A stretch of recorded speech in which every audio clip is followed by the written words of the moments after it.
Hello, hello. Welcome to Pharmaceutical Soccer. So happy for you to be here on this beautiful February morning, Monday morning, I guess is where we're at now.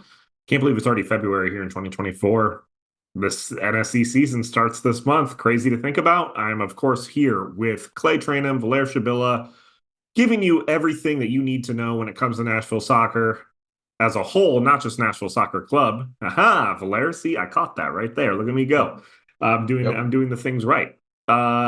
Look, we have a lot going on, but let's get into my friend's weekends because that's normally how we start this off. Valer, what's up, man? How was your weekend? Are you feeling better than last week? Last week you seemed a little cranky pants. I am incredibly better than last week. Um, I do want to say that at the end of last show, Steven made us predict who scores NSC's next preseason goal. And I think I was the closest because I said trialist and Agiago got the goal. So, he was kind of like the closest one to the trialist in my book. Like he just got signed after the draft.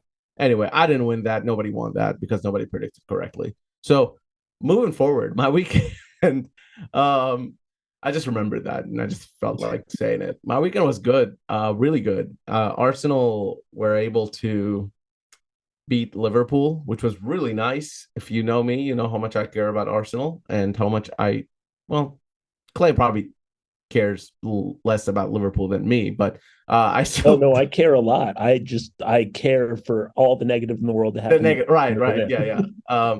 I would say they are not my most hated team by any means, but I don't like them either. It's not that I like them. So it was nice to see Arsenal win, of course. The title race in the Premier League is wide open, but this is not a Premier League podcast. So I'll tell you something personal I did this weekend. I played some darts. I lost very badly. I'm not good at darts, but I played some darts and I had a couple drinks, and that was Saturday night. I was nervous about Sunday morning for the game. Turned out it was good. So it was a good weekend all around. Yeah, it was kind of a terrible week, honestly. So the weekend was nice. So let me guess, in typical Valer fashion, since you didn't do terrific at darts, I'm assuming that you're never playing darts again. Is that correct? You would have to force me to play darts again. If I'm not good immediately, there's no point for me to practice this. I And I just want everybody to know this is why trying to find new video games with Valer is terrible. Because anytime that we play a game, if he's terrible at it from the beginning, automatically quits. So we never get to try and go forward and be like, no, get through this. This is what it's like. Anyways, this is not a hate on Valer show, but just thought I would make it clear I that mean that's sort of an around the way thing of Steven admitting that Valer is good at FIFA, which I don't think we've ever had him say on a mic here no, before. Valer is very good at FIFA. He's just not as good as me. But the last time I played darts, you know that scene in Ted Lasso where he like Yes. nails it on the last three. That sort of happened to me with a former academy soccer coach from St. Louis who I think is still around kicking. And that was the last time I played darts. So I went out sad the last time I played darts when Oh, kind you of lost. yeah, yeah. No, that was Oh, I was on the receiving end of that right. where I Okay. thought I was in a Sorry. good spot and then just absolutely smoked the last round. But my weekend was mostly doing stats. So I worked at Sewanee, I worked at Vanderbilt, I worked at Middle Tennessee State University, just lots of women's hoops.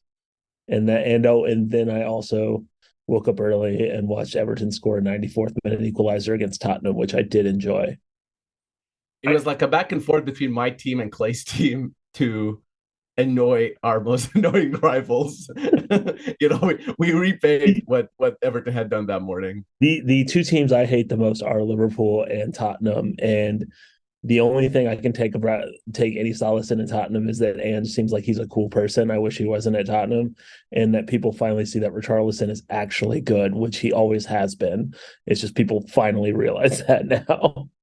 One last thing I will say, Clay, it's weird that you're collecting stats on women's earrings. What does that mean? Women's Oh, hoops.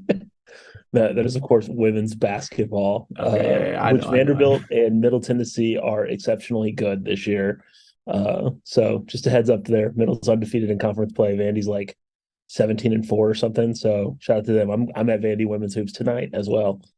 I Let's just want go to Blue say Raiders. our weekends are extremely weird without Nashville soccer being a part of them. Like they are very interesting. Like they're all over the place, extremely eclectic. We're talking about things like playing darts and like, hey, like I moved into my new house, which has been good, and I downloaded World of Warcraft again and I started playing that. And that was my weekend. So that's what I did. And it was a good time. You got 2 more weekends, baby. Then it's crunch time. I know, and then in a couple of weeks I'll be in the Dominican with my boy Valer Shabilla, so that'll be a good time as well. Right. So Right. I mean, look, we're still in preseason, going through it when it comes to Nashville soccer.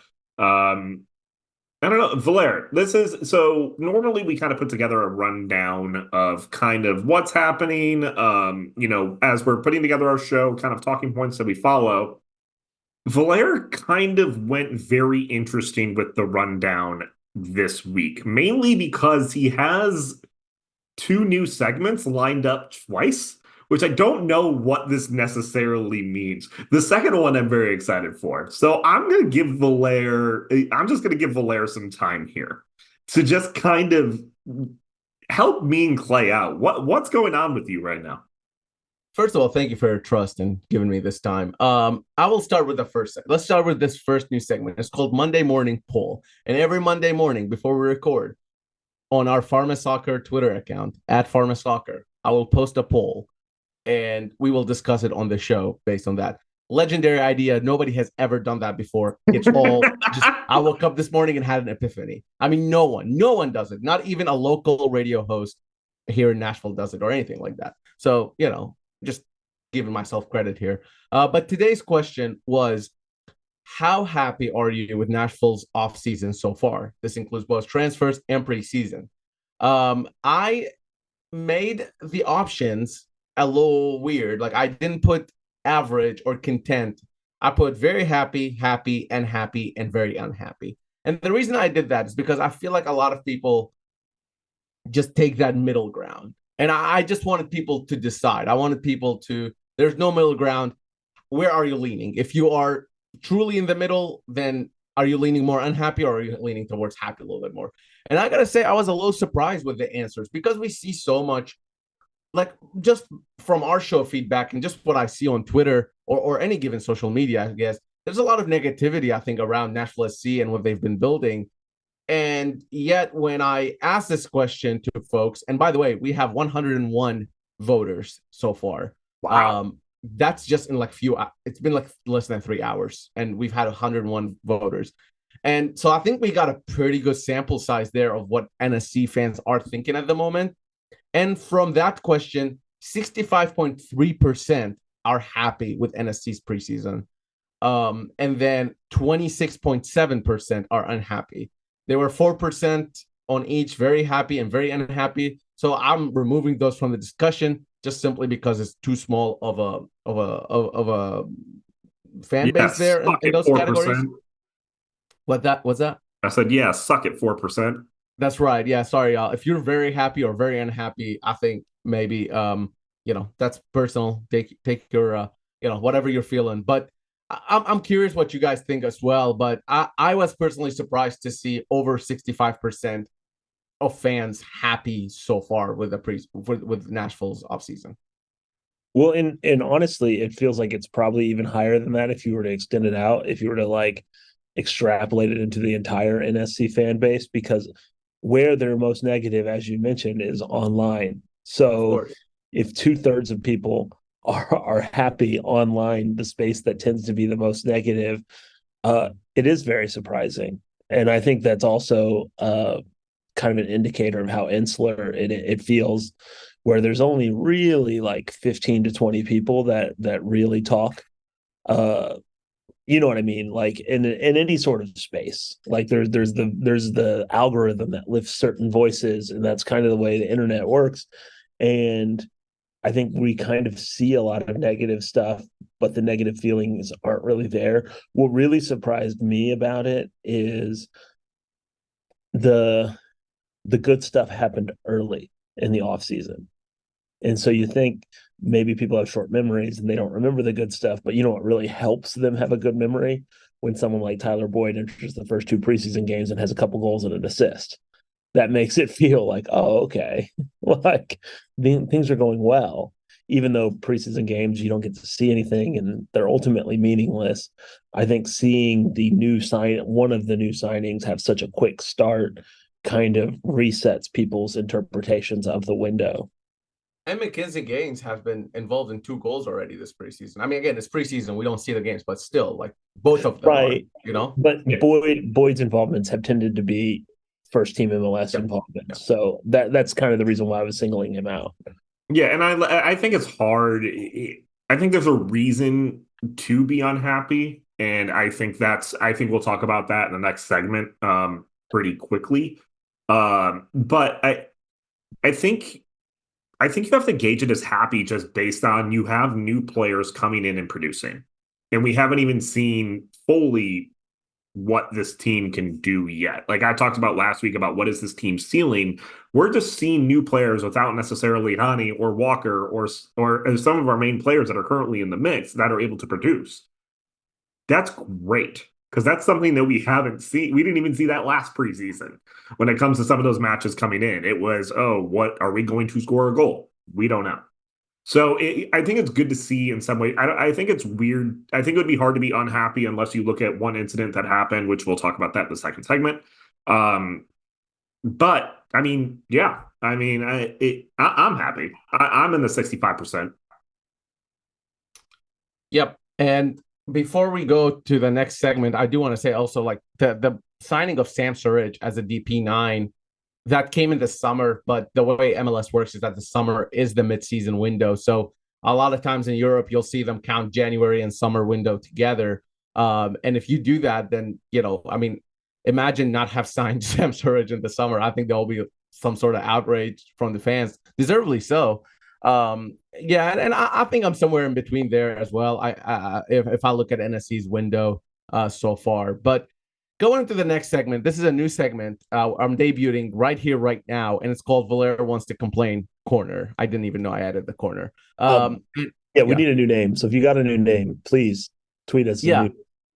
And I'm going to keep it real with you guys. I don't know how often this segment is going to come up. The poll thing is going to happen every week. This one, I don't know. I might bring it back next month. I might never do it again, but I want to do it right here, right now. I think we all know that that's not happening, that it's never coming. That's a lie, that it's never coming back. If I've known you for the 5 years, 6 years, whatever we've done this show. Anyways.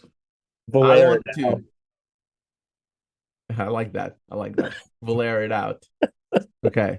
Wow. Well, I would like to Valer it out. And what I'm going to say here is that I don't know who convinced people on the internet, pundits, on big, TV broadcasters. I don't know who convinced this majority of people apparently that you can only celebrate when you win the title or else you just cannot celebrate. Like there's no in between. You either win the title, you celebrate, or you win the game against a big rival, you open up the freaking title race and you're just supposed to go to the tunnel, walk to your little locker room and just be patient. Don't do anything. Don't smile because that's your job. I don't know who the hell convinced people to do that, but honestly, it's one of the most infuriating things on earth. You just want a big game, celebrate it. That's what soccer's for. That's what sports are for. We as fans, we celebrate it so much. Why can't the players celebrate? It is so annoying and infuriating. I am shocked that Jamie Carragher could have a bad take about anything. I had a feeling that this was probably going in this direction, and I just want to quote out CBS Sports Mike Goodman, who is also an Everton fan. So it says, quote, "It's important to remember that when your team celebrates a big win, it's a much deserved expression of joy and success, justified by your unique history of overcoming challenges. But when another team celebrates a big win, it's just pathetic. Act like you've been there before, losers." But I seriously think there's just some sort of a big sort of feeling that if you celebrate, it feels like the players have won something, and no one is saying that. They're literally just celebrating that moment. Celebrate the little moments. It's fine. Celebrate the small wins. Celebrate the big wins. It's okay to celebrate things. There aren't that many happy moments in soccer. There really aren't. Celebrate it when you can. So just for the full disclosure, Valer is talking about um the fallout from when Liverpool lost to Arsenal, and the Liverpool fans being the most upset about this are very funny to me because their manager literally ran onto the pitch to celebrate with a goalkeeper during the game when they beat Everton, a team that hadn't beat them in 9 years. So it's just very funny from who it's coming from. I like Valera's complaint corner. That's very nice, or Valera it out. I think it's a great segment, Valera, and something that we should keep in the mix. I mean, we'll keep you grumpy so to keep you in the mix of Valera's complaint corner. I'm here for it. But we have another preseason match to talk about. We have 120 minutes to talk about of a preseason match, actually, as well as some Leagues Cup information and some more upcoming preseason talk. And we'll do that next, right here on Pharmaceutical Soccer. And we are back right here on Pharmaceutical Soccer at Pharma Soccer on our Twitter, Facebook, and Instagram. And if you do not know, we also have a Patreon. It helps keeps the lights on, helps support the show. We're not going to have a separate Patreon for Valered Out, so make sure that if you do subscribe to Valered Out, you subscribe to our Patreon because that helps keeps the lights on for Valera Out as well. So make sure you check out our Patreon if you have not. We do fun stuff there. So yay. Maybe I'll do Valer grammar corner because it's keep the lights on. I don't know. I'm just happy that this is an audio medium and no one saw me try and drink out of a Mountain Dew with the lid on just a moment ago. So. All right. Well, I'm gonna take a note of that just to make sure I can cut the video for that at the current moment. Yeah, so please clip that. Yeah, absolutely. I missed it, and I'm on this call with y'all. So it's not every I want time. to see it. It's not every time where I'm not looking like an idiot and somebody else on our show is. So it's very nice for me to at least have that in some capacity. So thank you, Clay, for just mentioning that so I can go back to it if I ever do. But look, we're here to talk about Nashville soccer. We had one preseason match come and go last week, and that was against Toronto with a 2-1 loss to Toronto, I believe, where the teams actually played 120 minutes instead of just 90. The first team getting 60 plus minutes as well. But look, I think let's talk about the kind of biggest news out of the camp so far is that Randall Leal is injured before. Did he play matches for Nashville before getting injured? Because it was because I know there was some conversation as well with the Costa Rican national team coach as well when it came to Randall Leal. So Randall Leal participates in a couple preseason matches for Nashville SC. He gets called to the Costa Rican national team. He flies over there. As far as NSC is concerned, he had no issues. In preseason, now to be fair, he didn't play a whole lot in preseason. He just played a little bit and kind of was easing his way back in. He flies out to Costa Rica. While on the training camp there, he injures a same muscle that it seems to be kind of giving him the same issues. He flies back to Nashville for treatment. The Costa Rican national team coach goes out to the media and says, Randall has injured this muscle before. It seems like the player's I'm paraphrasing, neglecting some work. Gary Smith said that pretty much, Randall Leal had no issues leaving camp for NSC, and he was participating just fine. And maybe did not appreciate the comments made. But I think there were some miscommunications between the two federations, as well as miscommunication from Gary Smith and the participating media when it came to that. So I wasn't available for that press conference, so I don't want to speak on it much. But as far as what we know, these are the facts. And the unfortunate news is, regardless of how you look at it, Randall Leal is injured again. I mean, I think it's something to think about. If it happens once, it's kind of a, shame on you. Fool me. Like this again has happened. Well, and hamstring injuries obviously can continue and progress over time. But I have a question about this. No, I don't think that's the best way to phrase it. But like, is it something that is going to be a concern as long as Randall Leal is a part of this team? Well, it honestly, it reminds me of this situation. I know I'm relating it back, but it is very similar to the situation that Dominic Calvert-Lewin had the last 2.5 years, which was he had a hamstring injury that he just kept re-injuring to the point where when they changed the coaches at Everton, they brought him on so slow at times that he would have played through in the past. And he's been able to play 20 some odd matches for Everton this year. So, I mean, it really, the hamstring can be a time thing, but some people injure their hamstring and they're good to go the next week. I will say that I think it's a fair thing to sort of hint at from the Costa Rican coach. But what is annoying to me is, and this happens all over the world, not just Costa Rica. I mean, it happens everywhere. Is team players go on international duty and they get hurt and they come back, and the international coach blames whatever on the player or the team he was with. It's been a thing for as long as international matches have existed, and so I kind of take comments from international coaches about muscle injuries and things like that with a little bit of a grain of salt, especially in a situation where you have a player who's being brought on through preseason. So being brought on slowly going into a national team camp where you have to imagine intensity is going to be significantly higher than an MLS preseason. And there's some level of responsibility on a coach. Again, we don't know the details, but this does tend to happen with international duty, especially, as it pertains to a league like MLS that doesn't play at the same time as a good chunk of the world. Yeah, and look, I mean, these things, I think the emotions are a little high when it comes to Randall Leal because both Costa Rica and Nashville SC would really love to have a healthy Randall Leal who's, firing on all cylinders. But that seems to be very hard to find. And not only that, but for Leal himself, I mean, I can't even take the like I can't even start to understand how difficult it might be for a professional athlete to go through these setbacks over and over and over again. Every time you get your feet back on the ground, and every time you go out there and you're full of excitement, you get hurt again and you're sidelined again. And I don't know. This injury might be all good to go next week. I don't know. I don't know what's going to happen. Regardless, it's just a really, really sad reality that we're living with Landry out here. And then the other thing with Randall is, he's at a point of his career. We've already talked about it. It's very vital for him to be available.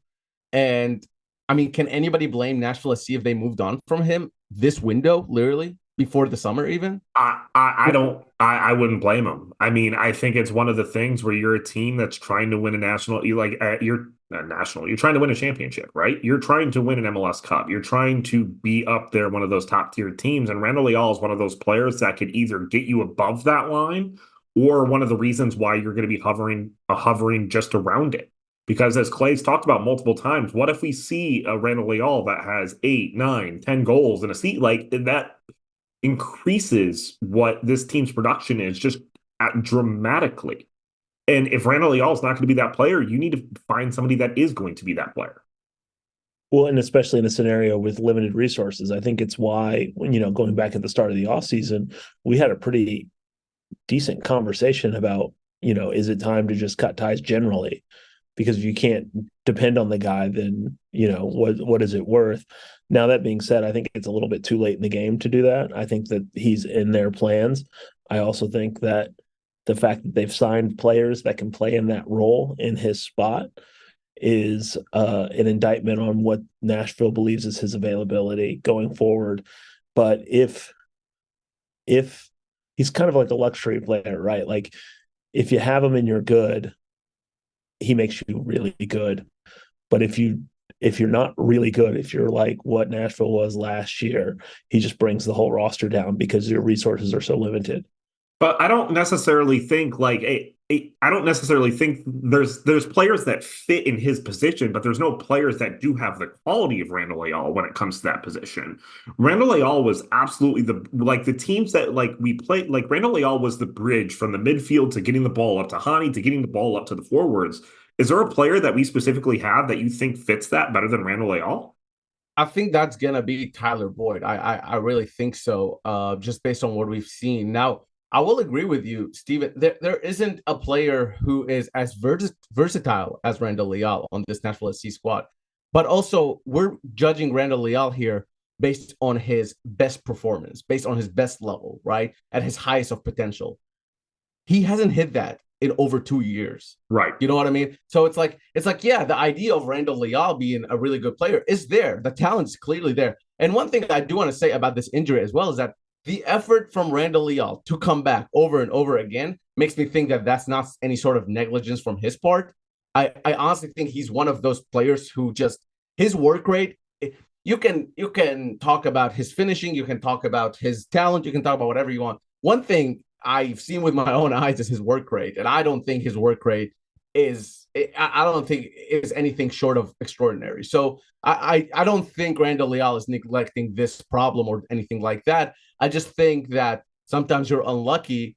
And for him, not only is he unlucky, when he was able to finally play his way back into the team, he still wasn't performing. But to be fair, the whole team wasn't performing, which makes it even harder to perform at that point. But yeah, I mean, Leal's talent is there, his potential is there, but he's in his mid-20s and can't be healthy for half a season. So it's also a reality at this point. It's a sad reality, but it's the reality. I think, to echo, Boyd was one of the guys I was talking about, Stephen, whenever I said that they brought in guys who can't do that. But the one thing that we haven't seen from anybody else other than Leal is consistency about creating chances from distance, which Leal has done quite a bit. Even if he hasn't scored, it's caused the goalkeeper to spill it. And now you have a quality, forward up top in Surridge and Teal Bunbury, another guy who can mop up things. Having someone who's dangerous from 25, 35 yards out, which Hani can be from, but that's not typically the way he scores his goals. That's what he brings that I'm not sure anybody else can bring. I mean, other than, the occasional Alex Wheel banger, as he's had a few. all the random ones, but that did lead into our next preseason match. Again, it was 120 minutes against Toronto, where there was a loss involved. But we did get to see a decent amount of stuff. We got to see our first minutes with Hani Mukhtar, kind of more with the second team, just as he kind of gets back into fitness. The senior player participating 60 plus minutes in that match. I also think something very interesting from that match as well. I'm starting to look at Alex Mouille as our backup right back, as it seems like he was in that position for most of the match, starting there. I mean, look, don't take a lot of into the fact that it was our first loss in preseason. Losses happen in preseason. It's something that Nashville has seen multiple times before. I don't think it's any sort of way to look at the team in a negative light. I think that you look at players like you see Tyler Boyd still participating. You see Hani Mukhtar involved in that goal as well. I think these are all good, positive things to see. Is there questions defensively about how Toronto did score those goals? Yeah, of course, absolutely. But I think it's a lot easier to look at more of the positives when it comes to Tyler Boyd, Hani Mukhtar, etc., than the negatives of losing that preseason match. Yeah, and ultimately the reason for the 120 minutes is for fitness, right? They want to get the players back in fitness. And also the other part is trying out different players, trying out different methods. The break in between. So the way they do it is 30 minutes, water break, 30 minutes, halftime, 30 minutes, water break, 30 minutes, game over. And we've seen this format from Nashville, and the next two games, I believe, will be the same exact format. What that did allow is a little bit more maybe coach. Maybe Gary Smith was able to get some of ideas out to his players, halfway through the game or halfway through the half, really. And I think with Nashville, again, the results are whatever in preseason, but I think just trying out different players and being able to perform with different sort of sets of players. And then last week I talked about pairing, who's going to play center back, who's going to play center mid, and we're starting to see a pretty sort of pretty solid starting lineup for Nashville. But the Hani Mukhtar minutes, I think, is the biggest thing here. Hani Mukhtar gets into the game, immediately gets an assist. And that's what I was talking about last week, about the biggest question coming into this preseason and coming into the season as a whole. Hani Mukhtar gets in, immediately gets an assist. Agiago gets a goal. Am I saying his name right? I gotta double check. They called him Big, whatever his first name is. Gary Smith called him that, and I really like that. And now I don't remember anything. So anyway, getting a goal, getting Hani Mukhtar on the score sheet immediately. I think Hani played a little bit over 30 minutes. Also, Steven, I don't know what sort of access you have, but you keep saying we saw and we see. And I'm like, where did you see all these things? I can't even find a single video for this game. So, Well, no, I was saying the lineup specifically when it comes to, I mean, okay. there's only, I mean, deductive reasoning, there's only one spot that Alex Muyl could have played when they listed the starting 11 and they listed him as the right back. That is the access that I You're have. right. You're You right. have just as much access, if not more than I do, Valaire. You're right. And Alex Moyle has played there before. I think going into the season, it is a little disappointing to see Alex Moyle as at right back or as a backup right back. But in all honesty, I mean, Shaq Moore is going to play not even the bulk of those games. I think Shaq Moore is going to play all of those games at right back. So I don't think that's a good. I don't think that's a good thing or a recipe for success by any means. But I think that's just the reality of where Nashville is at the moment because they rarely ever switch out their fullbacks, and Shaq Moore was played I think like the second or third most minutes out of any outfield player last season. Yeah, we're definitely getting into the fitness part of our preseason. And that means we're going to have some people injuries wise back as well. So Valaire, do you want to give some updates as well when it comes to Gary Smith's comments just around some of the injuries that we've kind of been taking a look at? Yep. So obviously Hani Mukhtar participated again. He's fully back now. And then other than Randall Leal, who we do not know what the situation is, media will get a chance to speak with Gary on Wednesday after the match. So I'm sure, if not me, someone will ask him about Randall Leal. But the other big two are Dan Lovitz and Walker Zimmerman. Lovitz will be back with the team this week. I would assume just on what Gary was saying, that he will participate on the Wednesday match. If not, then he will definitely participate in the Memphis match after that. But I'm pretty positive he will be part of the Wednesday match, even for a short period of time.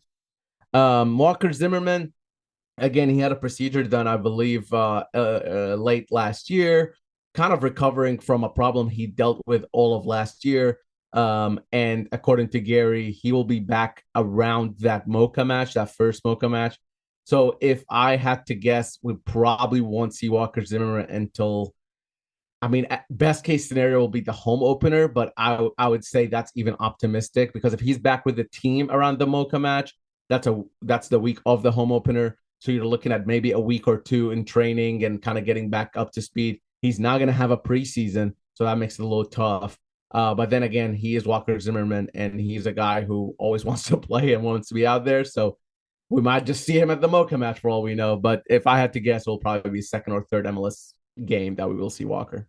And I will say we're pretty good when it comes to giving our players the ability to rehab. And I think Walker is one of those players. I mean, he's an asset that you want to continue to, value, even though our defense. So you want to make sure you give him the time to kind of get back into, play really well. We do have the defensive cover, which is very nice. Walker obviously is a player that you want to continue to have on the pitch, but it's always good to have that cover as well. Yeah. So I think that kind of covers all of that. Anything else to talk about when it comes to preseason that we need to bring up? Just ready for this week. And this week is going to be a big one as we do have some upcoming preseason matches, and one of them being open to the public, as well as some Leagues Cup information as well that came out when it came to the draw. So we'll have all of that information next right here on Pharmaceutical Soccer. And we are back right here on Pharmaceutical Soccer, again at Pharma Soccer on our Twitter, Facebook, and Instagram. You can also check us out on our Patreon, like we talked about in the second segment. Please go check us out. Help keeps the lights on. The light. I don't know why I can't. We need to find another phrase. Stephen can't figure it out. I know it's perfectly fine. I mean, help keep the door locked. I mean, I don't know. Yeah. So go subscribe to our Patreon to help with my grammar lessons. That'd be great. Again, none of our money goes to anything besides supporting the show. Just help support the show. Thank you so much for doing that. Look, before we get into the Leagues Cup in the format, the upcoming Nashville schedule. I wanted to just kind of bring up the conversation. It's not necessarily as like a Valair wants to complain corner. I wanted to just have a group laughing session at the Inter Miami off-season schedule of how hilarious it has been to watch from afar. Watching them get beat 6-0 by Al Nassr and Ronaldo laughing in the stands as Messi plays, and then traveling to China for Messi to not even take the pitch, as fans paid, I don't know, like $700 to $800 a ticket just to see it happen. Hilarity. And that's what I have when it comes to that. I just think it's been funny to see. They have fumbled the bag. My favorite take on all of this is, Eurosnob Twitter is the worst part of Twitter. Saying, "Oh, well, MLS fans should be upset that their big marquee team is getting beat 6-0 by Al Nassr." And I was like, no, they're the only team that tried to build that way in this league, and they haven't been successful. Well, like also, it's a team who didn't make the playoffs, so that's what I mean. Every MLS fan finds it hilarious because they're building a 2009 All-Star team in the year of our Lord 2024. So we find it very funny, and they're not going to be one of the best teams in the league probably. So I don't know why. Yeah, I mean, there's going to be or take anything from it. Yeah, there's going to be a lot to like see this year because we're going to get the full season of Messi, Suarez. Like we'll get that full season to see how it actually gets in. But I mean, the sideshow of their preseason didn't necessarily help give people a lot of confidence. So, I mean, we'll see as they start the season. That's enough Inter Miami talk. Let's move on. I'll just move on. I'll move on for Speaking us. of Inter Miami, a match that we should have won, the Leagues Cup is back in full swing as they announced the group stage in the new format for the Leagues Cup. So, Valair, as you were talking about, do you want to take us into that draw and format? Yes, I will. Well, I won't bore you with the details. If you want to, it's out there. But essentially, they're just redoing the prestigious Leagues Cup.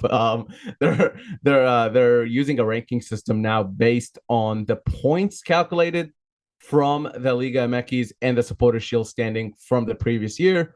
So Nashville SC is in the second rank. There are 3 total ranks. If Nashville SC had gone like 3 more points last season, they would have been in the first rank, which would have helped them tremendously with hosting and whatnot. Regardless, the other thing they're changing is that the top 4 Mexican teams will now be able to host, not in their stadiums, because why would anything make sense? They'll be hosting in hubs within American cities. So I'm just expecting California, Texas, maybe even Florida to be those hubs. But you don't know, maybe like a Club America in Chicago might take as a hub or something like that. Those clubs, the top 4 clubs from Liga MX, will have hosting rights based on their ranking. So the top team, Club America, will host all the way up through the final to where the next team is not the final, this is semifinal, where the next team will host up to quarterfinals and so on and so forth. All that said, it's a little bit of a different format, and because of where Nashville finished and the different format, there will be a lot fewer home matches for Nashville, most likely, even if they were to make it all the way to the final again. The way it worked out last year was very sort of fortunate for Nashville, but also they took advantage of it, right? So we'll see what this year brings. Again, there's some more details. Take a look in there. Reminder, there are no ties. If you tie, you go to penalties. You get a point in the group stage for tying, and then the penalties winner gets another point. Top 2 from each group advance to the round of 32, and then a single elimination all the way through to the final. Nashville's group is the New England Revolution and Mazatlan, who former forward Ake Loba used to play for, but Ake Loba has signed for Penarol, as we learned just 5 minutes ago, Clay and I and Steven. So no Ake Loba coming home unless some wild, loan happens. That would have been amazing, though. I'm so sad about it. Like, this is what we wanted last year, and it's so sad. And he would have scored, right? Like, absolutely, 100%. Absolutely would have scored. Ake Lobo was predicted to be our leading scorer by one person on this show last year. Ew. Yeah. Oh, how the turntables. When are we doing our props bet episode? Is it what? I was gonna bring it up to y'all. It's either next week or the week after. I mean, there's no other It's the week possible. after. It's the preview Yeah. show. It's the week after. Yeah. We'll do the preview show. But anyway, so Leagues Cup, I hate the tournament, but when Nashville's doing really well, it was fun. I have to admit, it was really cool seeing the final, but I still in my core hate this. I know So it's so that's one. funny. It was like a dreadful thing. It's been a dreadful thing to bring up and think about all the time until we were in it and really, really doing well in the competition. I do find it funny that we made it to the final of it and we're a ranked 2 squad. That makes a ton of sense. Yeah. I mean, it's an indictment on the second half of last season. But either way, as we discovered with the Asian Cup last week, it's an important tournament. Until we're not in it, then it's a Mickey Mouse Cup that nobody cares about. Correct. But what Nashville does have on their plate, even starting this week, is more preseason matches.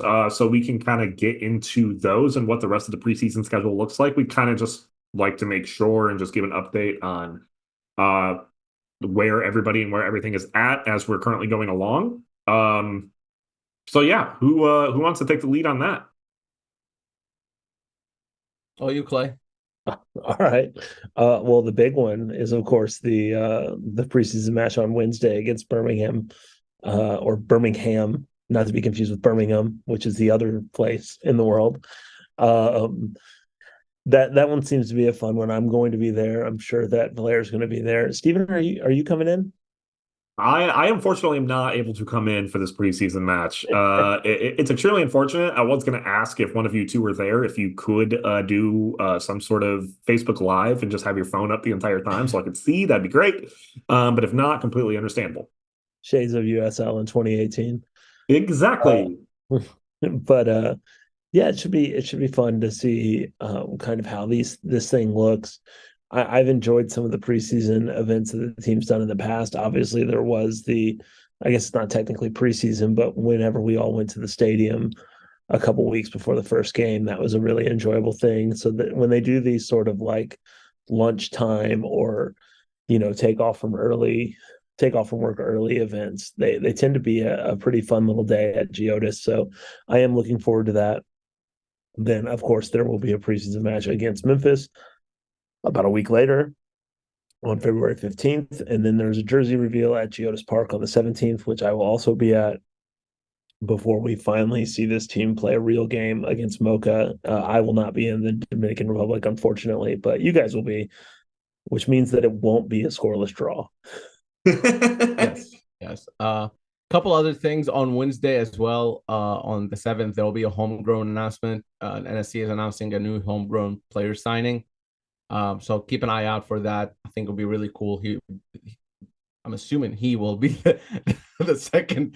I was gonna say they will be. That I was like, nah, this is a men's team, so he will be the second homegrown player to sign for Nashville SC. It's really cool to see the academy kind of thrive in there. Adam Sipic was the first one, of course. So we'll see what that looks like when it comes to it on Wednesday. And then another thing, obviously, for the preseason is that there's a little bit of break until that game between Birmingham and Memphis. So keep an eye out for my accounts for some cool news there. So just take a look there. Make sure you're following me and everything. Early plug here for that one. I didn't even think I was going to do that. And of course, Steve and I are heading to Santiago. I can't remember the full name, Dominican Republic. And we'll have some reporting from there. Steven, I'm going to have you do some video work for me. How about that? I love what I'm being told that I'm doing even before this. Fantastic. Yeah, sure. I'm doing video work. Why not? Are we going to do a Twitter Spaces after our match in the Dominican again? Let's do it. If we have internet, we should. I don't know what the situation is down there, X Spaces. We do need to get our tickets. Have we bought our tickets for the match yet? I don't think we have. I am a media member, so how dare you? Oh, jeez. You need to buy your ticket. Well, yeah, no, you have to go through the club, but you can't pay for it until you get down there. So you have to get on Yeah. the list. There's only 100 tickets available, so get on that. Oh, also, if you're a season ticket holder, on February 8th, they will send you a code for the jersey. I believe you'll be able to pre-order it that way, with the code, with the discount and everything. So just keep an eye out on that. Hey, roll on Cumberland, roll on. That song No carries. comment. If that song actually like takes off when I'm just ridiculous. Anyways, I think one other announcement, just kind of to bring up, they announced in the weirdest kind of way possible the cities for the World Cup and what's going to be happening there. That was a weird thing to have happen. You say it's the weirdest way possible, but in reality, it's the most predictable way possible because anyone who's ever watched a FIFA event knows that that was not weird. That was right on. That was right down Front Street. Like that was exactly the way those things go. They're always strange. If It you're was cringy. if you were a U.S. men's national team fan and live on the East Coast, congratulations. You're never going to see your team play in a World Cup at home unless you travel all the way to the West Coast, where there's 2 matches in L.A. for the U.S. and then 1 match in Seattle, unless they move on and they play possibly on the East Coast. But other than that, Well, the way they have it scheduled is that even if they move on, they will stay in the same coast. So most teams will not have to travel back and forth. Well, unless, of course, if the U.S. were in the third place team game or the final, then they will be either in Miami or New Jersey. So Um, I just would like to say that I don't really care about East Coast tiers when I spent the entirety of my life in the Midwest, where that just largely left out of such things. Um, I am a little bit annoyed that they're playing all 3 games on the West Coast, though. That seems like a real missed opportunity for the U.S. But it is what it is. The cool thing to me, and I know you've seen me talk about it, but I think it'll get talked about more as we get closer to 2026, is that the final is in New Jersey. And uh, we've actually talked about soccer history in New Jersey on this podcast before. That is 8.8 miles away from a parking lot outside a Tops Diner. That's what's there now, where the first ever international match that happened outside of the UK, USA versus Canada in 1885, and the World Cup final in 2026 is only taking place less than 10 miles away from there. There's so much soccer history in that part of the country, and I really hope that this will serve as a way to highlight it. But unfortunately, because it's FIFA and everything, I'm sure it'll just be mostly New York stuff and not actually about that part of New Jersey, which is hugely significant to soccer in this country, on this continent, honestly. yeah, absolutely. And I think it's just something to bring up, just because, we're now 2 years away from the 2026 World Cup, where we thought it would never be here, and it's coming quicker than we thought. But look, let's kind of get into the end of show stuff.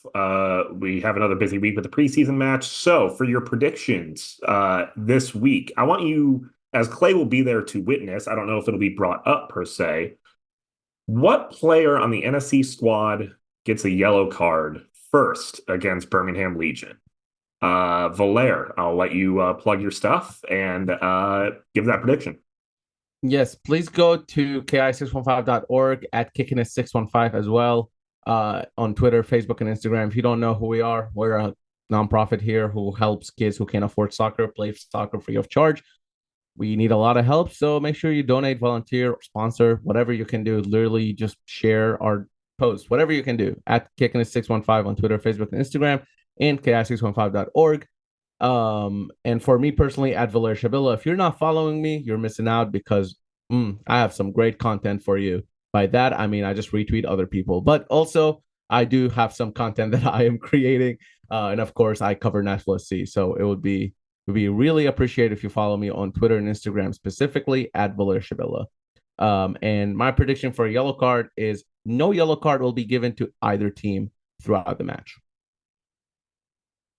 Okay. I think that a yellow card is going to go to the one and only Taylor Washington. 1, because he's gotten yellow cards. 2, because there are some former, NSC enemies on that Birmingham Legion squad, not the least of which is Enzo Martinez and Tyler Pasher, who of course ended NSC's season in 2019. And so I think that I think Taylor Washington is gonna have a long memory and make sure that those guys feel it, you know. I'm completely making this up, but I will also say that the younger brother of Teal Bunbury, Mateo Bunbury, also plays for Birmingham Legion. So there's some fun stories going on in that match. And aside from Taylor Washington, yellow card, I almost said red card. That's not going to happen. We're going to see a 2-1 win for the boys in gold. Check me out at Clay Lassol on Twitter and Instagram and NashvilleSoccerArchive.com. At PHStevenHD on all my socials. My socials are not as entertaining or as good as Valaire's when it comes to updated news and whatnot, but I occasionally have some funny stuff. So make sure you follow me on there. I was also going to predict Taylor Washington getting the first yellow card against Birmingham. So I am going to also stick with that and follow Clay. So again, as always, thank you guys so much for listening to the show. Again, we are in our full schedule, so we'll be back bringing you content every single week. We'll be covering that match against Birmingham probably next week, and we'll have our prop bet episode in a couple weeks. So excited about that as the season kind of continues and rolls on. So thank you guys so much for listening. Make sure you leave those 5-star reviews on whatever platform you do listen to the show on, and help us out by joining our Patreon. Talk to you guys next week. Have a good start to your February.